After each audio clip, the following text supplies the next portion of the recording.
Sheriff's Office. My name's Denise Womack Avila. I'm the Public Information Officer, Media Coordinator for the Sheriff's Office. I just wanted to come out and welcome you today. The Sheriff is going to be coming out to talk, as well as two other speakers. He will be taking some questions afterwards.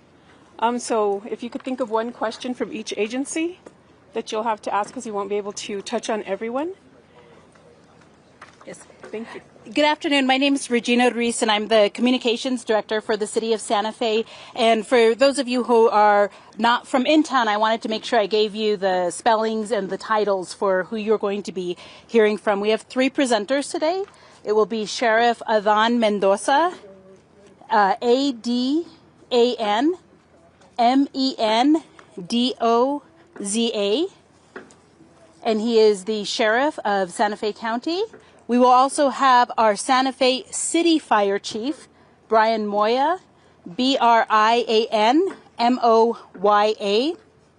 And we'll also have our Santa Fe City and County Film Commissioner, Jennifer Labar Tapia. Jennifer, common spelling, Labar, L-A, capital B-A-R, hyphen, Tapia, capital T-A-P-I-A.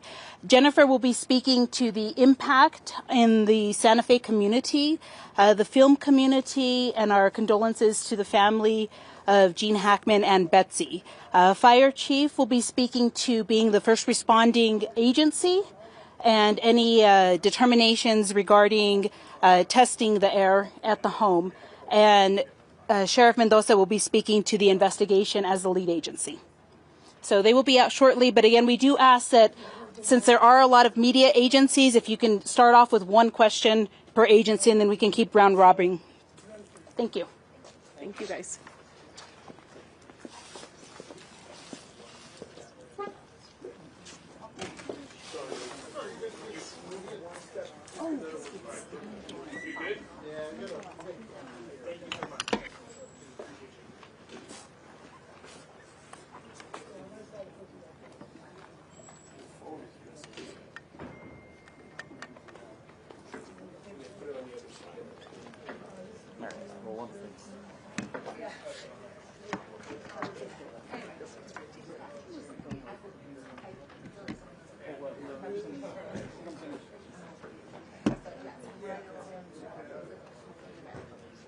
Thank you very much.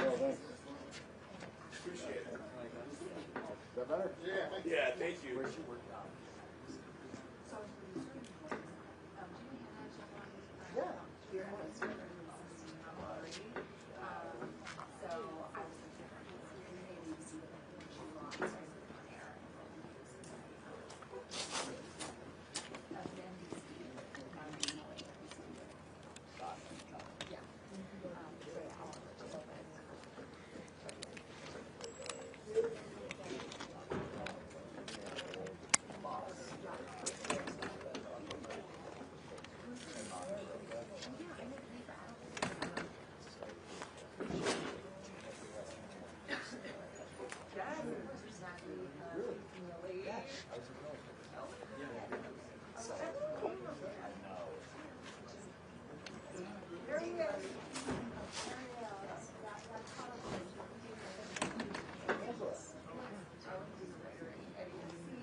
To be continued.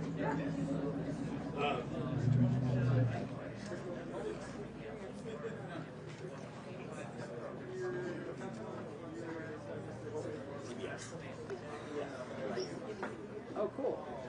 Very cool. User, cool. Got it. Tag team. I'm on CBS Network. Yeah, and I'm amazing. Yeah. I was tired. Right. Tired of this.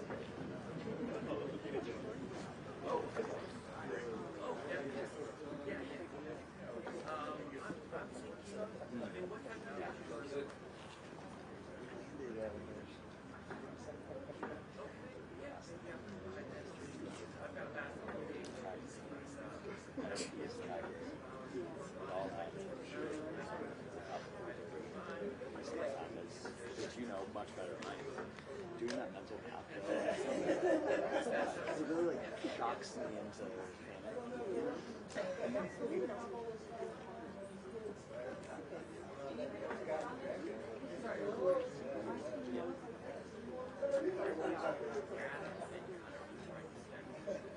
right. But even for me, it's like 7 a.m. Sort of top.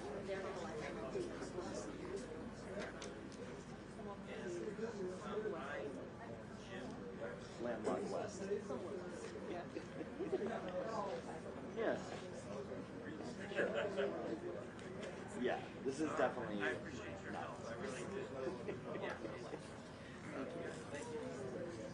Yeah, does this work? Okay.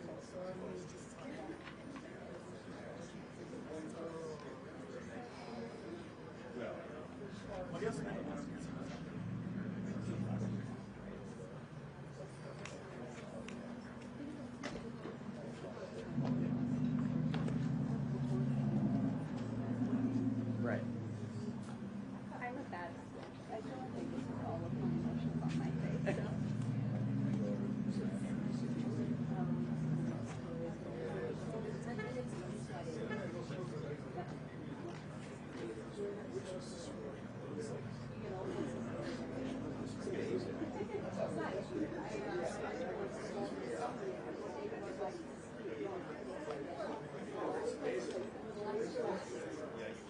I would say, yeah, occasionally.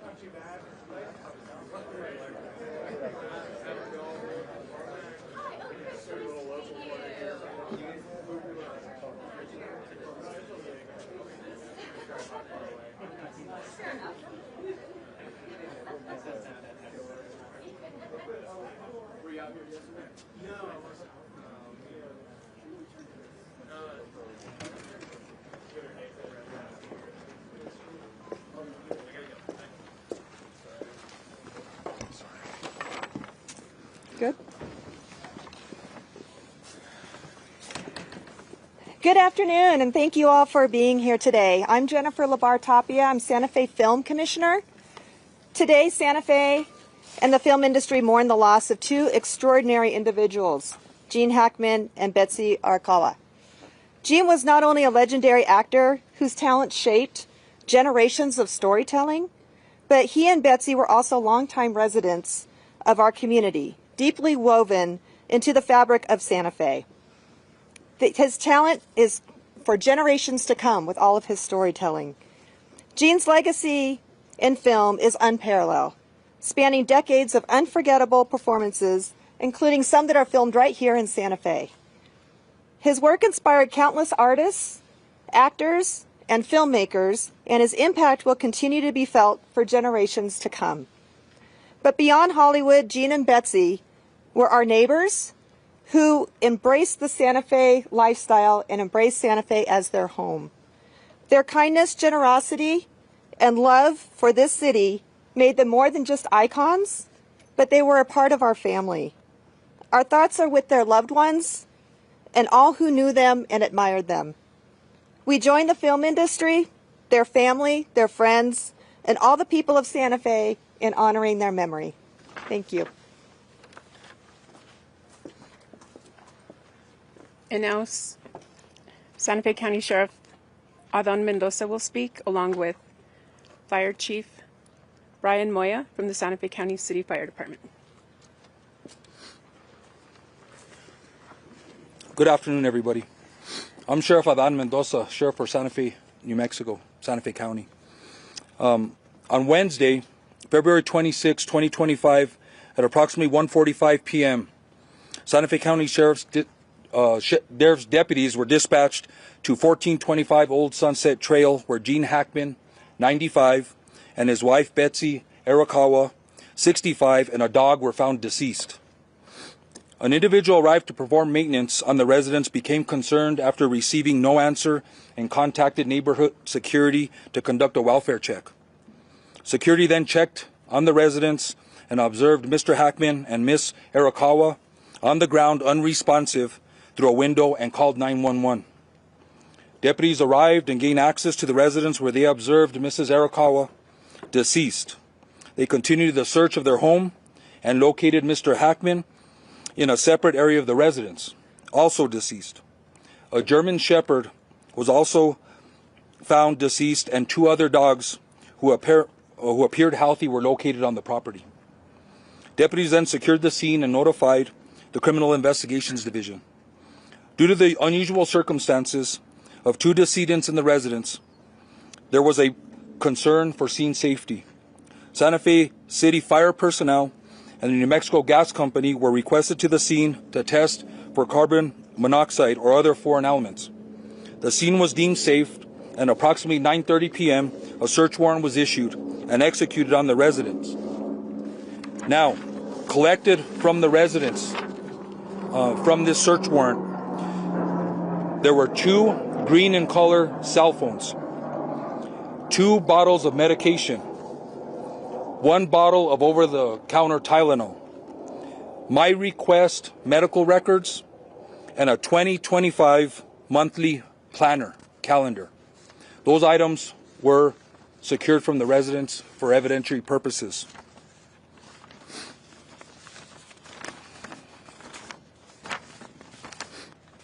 The Santa Fe Animal Control Division worked with family to ensure the safety of the 2 surviving dogs. Investigation personnel worked diligently throughout the night and morning to process the scene for evidence.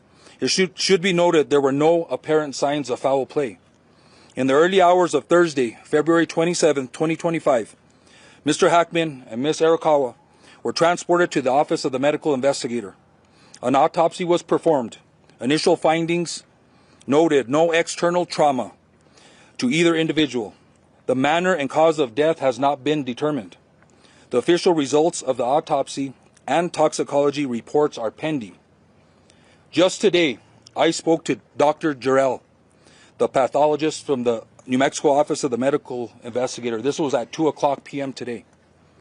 She advised that there were several tests that were submitted to be expedited. She revealed to me the following information. Both individuals tested negative for carbon monoxide. An initial interrogation was conducted of Mr. Hackman's pacemaker. This revealed that his last event was recorded on February 17th, 2025. I was advised that a more thorough investigation will be completed. That'll conclude my statement. I will take a few questions, just so everybody knows, this is an active investigation still. I'll take questions. Sure. Based on what you know about the conditions of both the bodies, who do you believe died first? That's a very hard thing to determine. Even with the assistance of OMI, we asked that question because that's a question that we want answered. That's a very hard determination to make, and I don't think even OMI could make that determination based on the initial autopsy. Any other questions? Mr. Chair, in that 2025 planner that was mentioned in the search warrant return, were there events scheduled for either member of the couple for the coming weeks? Again, that'll be part of our investigation. We will look and try to gain access to the cell phones. We'll be analyzing cell phone data, phone calls, text messages, events, photos in the cell phone to try to piece a timeline together. One of the things is in an investigation is we try to piece a timeline together, usually before the event happens, and that gives us a lot of information. But in this case, it seems like we're doing a reverse timeline. We're doing a timeline from the time of death and the autopsy and the results, and we're going to start working our way backwards. We're going to do both, and then hopefully make a determination what may have happened to both the individuals. Sasha. When you were saying the last event on the pacemaker was February 17th, would that kind of give you a sign that's probably the day that he died, so they've been dead for about 10 days? According to the pathologist, I think that is a very good assumption that was his last day of life. Is there any surveillance video? Why are the pills such important evidence? I'm sorry? The pills. Okay. The finding of the pills being such important evidence, and could that have been part of the cause of death? Well, of course, they're important evidence. These are things that I think are important for the pathologist and OMI to consider to try to make a determination what the cause and manner of death are. So all that information is collected, not just for us, but we can provide that information to the pathologist and OMI so they can try and make a determination of what the manner and cause is. And I think that's important for OMI also. Sheriff, was there any surveillance video, and is that helping you to determine what may have led up to this? That's a good question, and that question's been asked. So, I respect the Mr. Hackman's and Ms. Arakawa's regard for privacy. I think everybody here understands that they were very private individuals and a very private family. There is no surveillance, as we know of right now, in the interior of the residence or the exterior of the residence that is going to help us determine a timeline or events that happened. Do we think she was outside? Sir? Tom Hansen with CBS News. Have investigators been able to get into the obtained cell phones? Not at this time. We have them in our possession. Those were collected yesterday. It's going to take a process. We do have software, and we may have to reach out to other agencies for assistance to get past, if they're password protected, to get past the passwords and gain access to that information. So this is some other things that it's going to take a little bit of time. Sheriff, is there any information on there are names, Nikhil McClellan from the Albuquerque Journal, there are names on prescription bottles. Do we know any idea as to who was taking any of those medications? Yeah, due to HIPAA, I don't want to release who the medication was prescribed to or what the medication is. I think there's a HIPAA concern there, so I won't release that information. Sheriff, do you know the nature of the pills that were found by what were those pills there? What were they? Yeah, I think I just answered that question. I think I stated I'm not going to release the actual medication or who it was prescribed to due to HIPAA questions. Sir.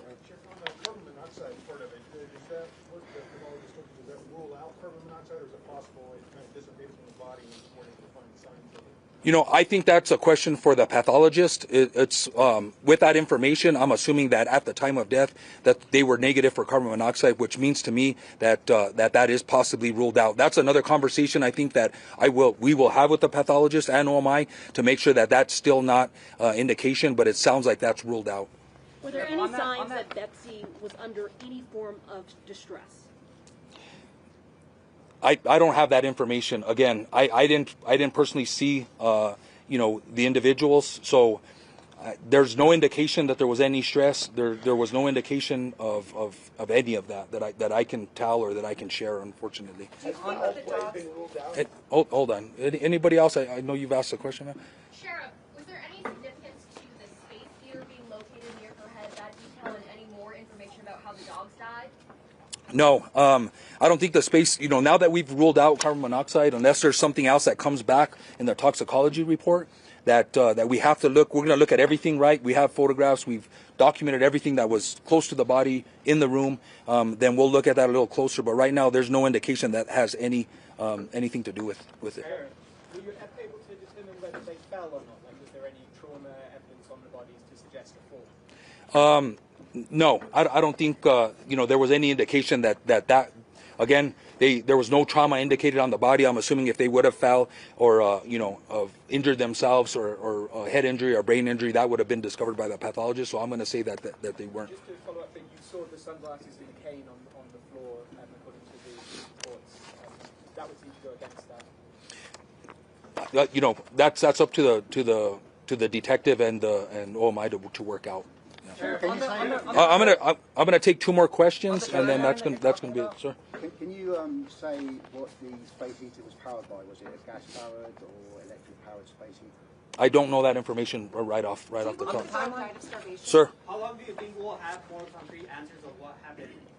Again, we're waiting for the autopsy results and the toxicology. The doctor, the pathologist, shared that information, which I think some tests were expedited. And so she shared that information with me because she thought it was relevant to the case and important for the public to know. I don't know. I don't know when the cause and the manner will be determined officially, or when the toxicology results come. I'm assuming the pathologist will wait for the toxicology to come back, so that'll help her make her decision on what the cause and manner is. It could be months or 3 months or longer, in my experience. One more question. When is the last known contact with either Betsy or Jean? Again, that's been one of our challenges because of their privacy. So one of the challenges is trying to determine that timeline. I think the event of the pacemaker gives us an idea, but we're gonna sift through the cell phone records. We're gonna go through the planner. We're contacting workers, maintenance workers, family members, security. We're gonna be talking to security. It's a secure subdivision. There's in and out that I believe is documented. So we're working with them to try and determine when the last contact was, and that'll help us put together the timeline. So thank you, everybody. I hope this answered some questions. And again, if we get more information, we will release that. I know there is concern and interest in Mr. Hackman and Mrs. Arakawa, and I just appreciate your patience. Thank you.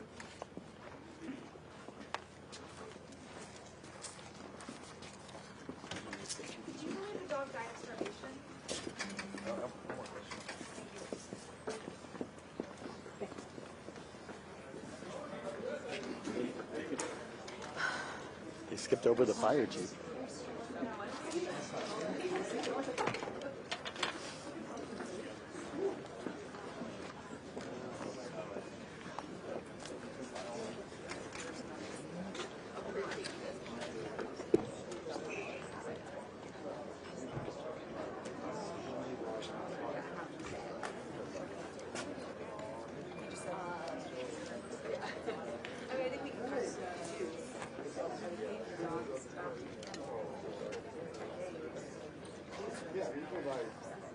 Ooh.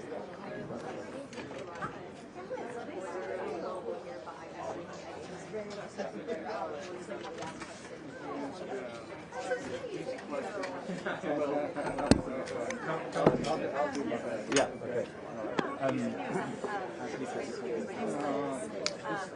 Okay.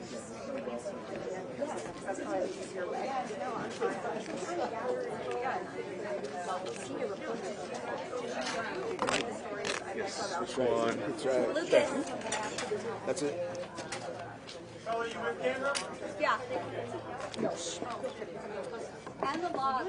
Okay. So, well, just use our camera. So we're not doing. Never mind, Patrick has his. Okay. Help? I'm measuring the fire chief in the front.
Fire chief's coming.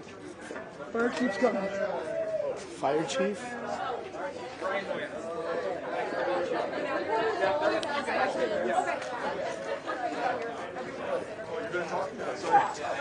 Gotta put everything back. Sorry. Somebody left their glasses here last time too, by the way. Oh, they're, you got 1 second, I gotta put this back? Yeah, you guys can take care of it. We just take everything So apart. I'll just start with, because of the toxicology report. Give him a moment to get. Well, I was just going to let everybody know that I'll ask any questions. I just thought the fire department wasn't involved as much because of the toxicology report of the person. But you guys can ask me some questions. What's the scope of the questions you're going to answer, though? Let me just introduce you real quick. Okay. Okay. So we'll go ahead and take some questions from Fire Chief Brian Moya.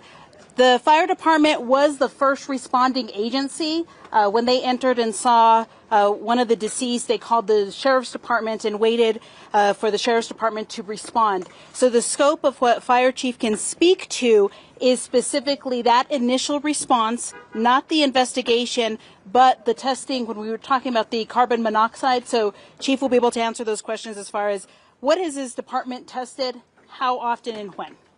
Yeah, Chief, talk about that. How you guys look for carbon monoxide and how you ruled it out at the house? Yeah. So what we started with on the day of the event was we wanted to make sure our people were safe. So we did use our monitors from the Santa Fe Fire Department. We monitored throughout the house the whole time while we were looking for the second victim. And we made sure that it was safe for the Sheriff's Department and the Fire Department to be in the house during that time. So that's what we were mostly monitoring for. To add to that, yesterday we did go back again of the request of the Sheriff's Department to do another monitor to make sure that they were safe for them to do it again. So we did not pick up anything on our monitors, the Santa Fe Fire Department's monitors at all. As first responders, you often, come to these scenes. We know 2 dogs survived. Any indication on how they were able to survive more than a week? Yeah, so the door to the back side of the house was open from what my paramedics told me. So I think they were able to go outside a little bit. I don't know about food. That was not part of what I was able to see or do. Water? That I don't know either. But they were able to go in and out of the house through an open door in the back side of the house. Chief, given that the firefighters were first on the scene, I know that the 2 distance were found in different rooms of the house, but do you know how far away they were? I don't know how far they were. They didn't give me that information. And then, this might not be up your alley, but do you know what tests are being run on the dog who died? So that would have to be asked to the sheriff. Yeah, that's out of my wheelhouse, sorry. Chief, when it's carbon monoxide, is there kind of some obvious places you go to in the house to look for leaks? And if those are ruled out, is there any other source that can even come? So we checked the whole house. They told me they went through the whole house. It took them about 30 minutes. So we made sure that we went through the entire house the whole time, made sure, carbon monoxide's low. So they checked for that. There was not finding anything. So everything we had on our monitors were clean across the board as long as we were there. So there was no gas leak? That I was aware of, that from our monitors, we didn't find anything per the fire department's rules. Do you know if Gene Hackman wore like a life alert or some sort of device that he could press if he were incapacitated? Nobody told me that information from what I gathered from my team. From what your team did gather, was there any indication that the pills that were found were there was an attempt to take those pills? Yeah, that wouldn't be part of my team's investigation. Our team saw that there was deceased, there was no life-saving measures, and that was what we did as our team. We didn't have anything involvement in that part at all. Are there any other gases that would be in a house that could have the effects of like carbon monoxide? Yeah, so we have our meters do multiple readings across multiple spectrums. I won't go into that details, but none of our meters picked up anything in the house. So all of our meters were zero across the board, and so that was clearly done, and that was mostly for our safety too. Was the sheriff's department was there for a long time, the fire department was there for a long time. We wanted to make sure our people were safe and there was no hazards in the room. Yes, ma'am. You said that the doors were open. Would we be able to find any indication of carbon monoxide if the doors were open still? So if there was that big of a leak, we could have happened. I think the problem was we don't know how long they were down for. So it could have been, I would probably, in my instance, if it was a propane house, maybe the propane would have ran out by then, but it was natural gas. And, that's a metered thing in that neighborhood, so it could have ran. So per our determination, I don't think that our meters would have picked something up if we would have still had a leak in there. Thank you. And Chief, is it possible they could have been exposed but and not show up later on? That would have to be pushed to the sheriff's department. I wouldn't know that detail. I'm sorry. Was it your firefighters who found the deceased dog in the closet? The sheriff's department found that. Okay. So Yeah. we don't know if that door was locked or unlocked? We don't. That was all in the sheriff's department. My team, they went in, found the first victim, waited until the sheriff's department arrived. They stepped back out. Then they found the second victim. Once we did our determination that the fire department wasn't needed besides doing the gas detection, then they released us from the scene. So we were not there more than maybe an hour and a half total, and then the fire department was released back to work. The warrant mentioned mummification for these victims. Was the decomposition similar for both, or could you tell that one may have died before the other? I will let the sheriff answer that question. I'm a lot more restricted on the HIPAA rules than the sheriff's department is, so I would have to let the sheriff answer that question. Can you just describe what mummification means, though? Like what that looks like when you... So if somebody was down for a long time, their hands could be blackened and stuff to that nature. They could have no eyes. Their eyes could have been gone by that time if it's been that long of time ago. There could be no smell. It could happen. So my indication is we don't know how long they were down. My team's main focus was to find out that they were deceased. There was no further stuff that we could do. If any opportunity to bring them back alive, that was not happening, and so we wrote it up that way. You've been in the fire department for a long time. Can you explain to us or educate us how long does it take when someone has passed away that the mummification, the rigor mortis start, just so we can get an idea? It would be over 2 weeks. Yeah, I've been with the department a long time, so yes, it would be that. Any other questions for me? Do you have any information on the square footage of the house? How many rooms, bathrooms, that kind of thing? All that my team told me was it was very large.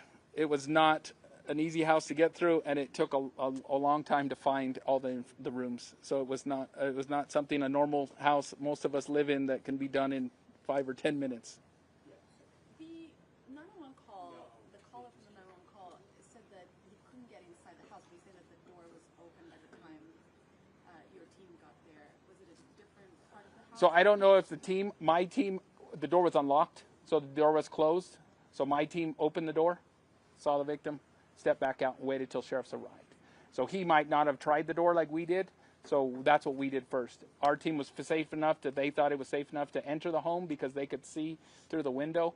So my team can assume that they could enter when they open the door. We tried it before we pry. The fire department are a little more manly. We just break doors down. We tried it. It opened. They saw them, and then they stepped back and waited. So you said that the doors were open, so the dogs were going in and out, so the door would have to be open. So there was a different door farther down in the home that was cracked open that the sheriff's department found farther in the home, not the main front door. Do you plan to investigate any of the other residencies in the area to see if there's any other concerns with carbon monoxide or anything? So what we will do is that would be a 911 call. So somebody would have to call our home, or let us know that we would like to be checked out. We do that. That's part of what we do as the fire department in Santa Fe. But they would have to call us. We wouldn't just knock on somebody's door and say we'll check up carbon monoxide, but they would call for us. Any other questions for me? Yeah, thank you guys. Sorry I didn't answer earlier. I figured you didn't want to talk to me once the toxic caller report came out. So thank you. Yeah, thank you.